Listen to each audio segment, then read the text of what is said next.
Bon, alors on n'y comprend plus grand-chose à cet imbroglio syrien. Emmanuel Navon, rebonjour. Trêve ou pas trêve en Syrie? Cette trêve est théorique. Pour l'instant, on a vu comment elle était respectée ou pas respectée. Le problème, pour qu'il y ait une trêve qui tienne, il faut qu'il y ait des acteurs sur le terrain qui puissent être sûrs qu'elle soit tenue. Or, il n'y a personne sur le terrain pour faire respecter la trêve. Il y a eu une intervention des États-Unis, de la Russie et d'autres puissances pour essayer d'arriver à une trêve, mais ils ne sont pas sur le terrain pour l'imposer. C'est ça le problème. Et bien, depuis justement ces mêmes parties qui étaient très présentes, très impliquées dans ce conflit, mais on les entend que très peu. Silence radio de la Russie, de l'Iran également. Alors, elles étaient présentes, mais essentiellement par des interventions aériennes. Il n'y a pas eu d'intervention sur le terrain de l'armée russe. Et Poutine sait pourquoi.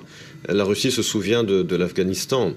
Et il n'a uniquement fait intervenir que l'armée de l'air russe, également l'armée de mer, mais il n'y avait pas de Russes sur le terrain. Et s'il n'y a pas de force sur le terrain, on ne peut pas imposer un cessez-le-feu ou une trêve.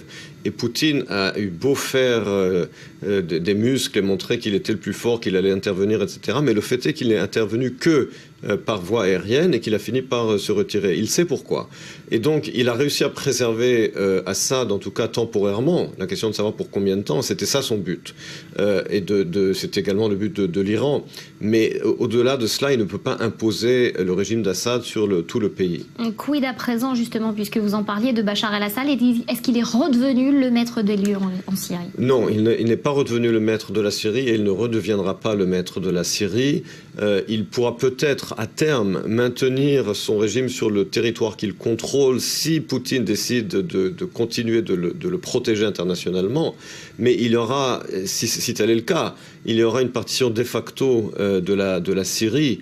Et la question est de savoir, est-ce que la communauté internationale va laisser la Syrie se disloquer et continuer de s'entretuer, ou bien si elle parviendra à imposer une espèce de solution de facto, ou en tout cas une partition de facto, ou bien peut-être que la communauté internationale tout simplement décidera de continuer de laisser la Syrie à son triste sort comme elle le fait depuis 5 ans.